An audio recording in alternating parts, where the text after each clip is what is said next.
All right, welcome. Today, we're diving into Simon Singh's The Code Book to explore one of the oldest battles in human history. We're talking about the epic, centuries-long struggle between making secrets and, you guessed it, breaking them. So take a look at this. What is that? Looks like someone just mashed their keyboard, right? A typo? Well, maybe. But what if it's something else entirely? This seemingly random jumble of letters is actually the very heart of our story. It represents a secret, a message hidden right there in plain sight. And that really gets to the heart of it, doesn't it? As Simon Singh says, we humans are just wired to create secrets, and we're just as driven to uncover them. It's this simple impulse that has literally shaped history, it's decided wars, and it has sealed the fate of kings and queens. And this all kicks off what you can think of as a great secret-keeping arms race. For thousands of years, it's been this constant neck-and-neck battle between two opposing forces, each one trying to outsmart the other. You've got two teams in this fight. On one side, you have the codemakers, who practice what we call cryptography, the art of scrambling information to keep it secret. And on the other side, you've got the codebreakers, practicing cryptanalysis, the art of unscrambling that same information. Anytime one side gets an edge, the other side is forced to innovate, pushing the whole science of secrecy forward. It never stops. Okay, so when we talk about secret writing, it really boils down to two main ideas. First, there's steganography. That's all about hiding the fact that a message even exists. Think invisible ink or a tiny microdot. But our focus today is on cryptography. That's where you know a message is there, but you've made its content totally unreadable. And that is where the real arms race began. So let's see how this arms race actually plays out in a real-world, high-stakes drama. We are heading back to 16th century England, where a single broken code led directly to the executioner's block. So picture this. Mary, Queen of Scots, is under house arrest. A group of her supporters are plotting to assassinate Queen Elizabeth I and put Mary on the throne. To talk to each other, they're using a substitution cipher.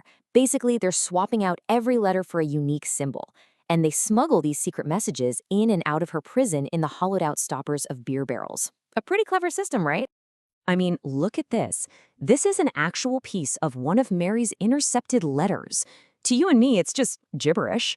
But for Queen Elizabeth's spymaster, a guy named Francis Walsingham, this document was a potential goldmine of evidence.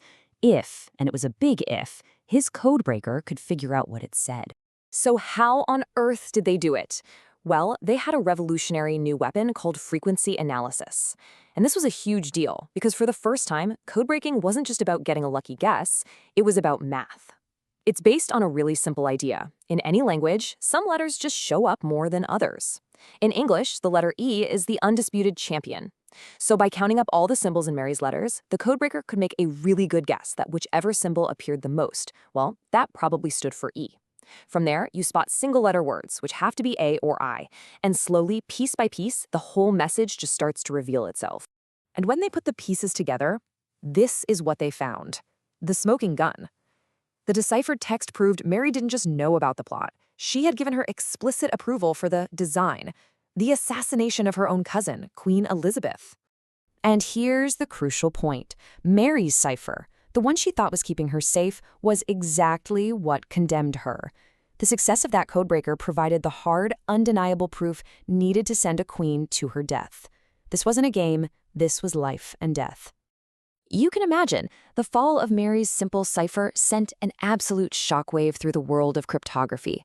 Codemakers everywhere realized that just swapping one letter for another wasn't going to cut it anymore.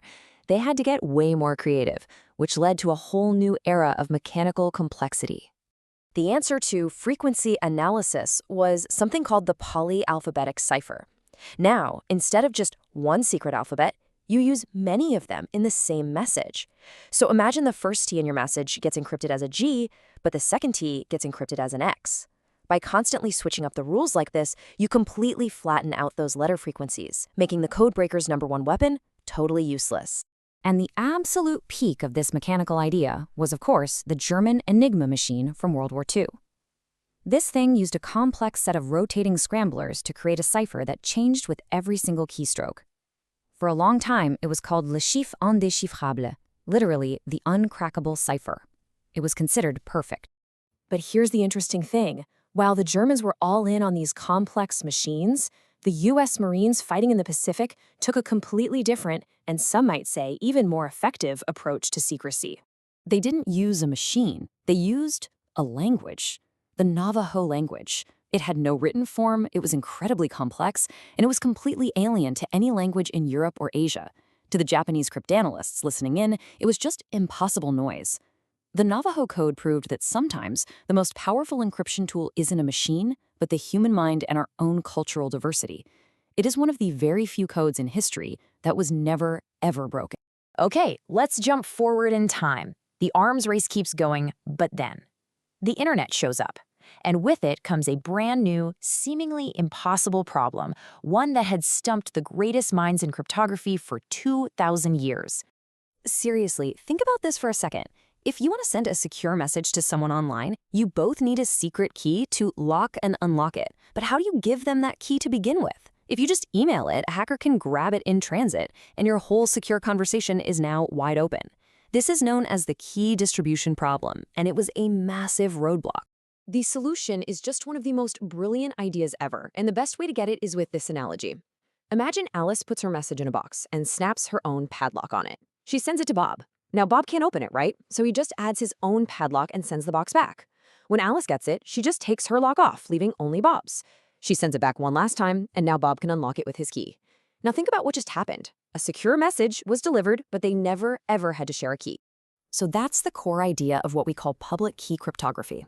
Everybody gets two keys, a public key for locking messages, which you can give to anyone, you can post it online, doesn't matter, and a private key for unlocking messages, which you keep totally secret. This simple, revolutionary idea is what solved the key distribution problem, and frankly, what makes the secure internet we use every day even possible. And this idea? It was way too powerful to stay locked up in government labs. It brought the power of unbreakable codes to all of us. And in doing so, it kicked off a fierce, ongoing debate about the price of privacy in our modern world. So back in 1991, this software engineer and activist named Phil Zimmermann did something incredible. He released a program called Pretty Good Privacy, or PGP, for free. It used this powerful public key system to give military-grade encryption to anyone with a computer. And that just fundamentally changed the game between governments and citizens forever. And this brings us right to the huge debate we're still having today. On one side, you have privacy advocates who say that strong encryption is a basic human right. It's essential for protecting free speech and preventing government spying. On the other side, you have law enforcement and intelligence agencies. They argue that if encryption is too strong, it creates a dark space where criminals and terrorists can operate completely hidden, making things like wiretaps totally useless. So, we're left with this really tough question. This ancient arms race has put an unbelievable power into our hands, but is universal, unbreakable privacy a fundamental right that we have to protect no matter what? Or is it actually a threat to public safety?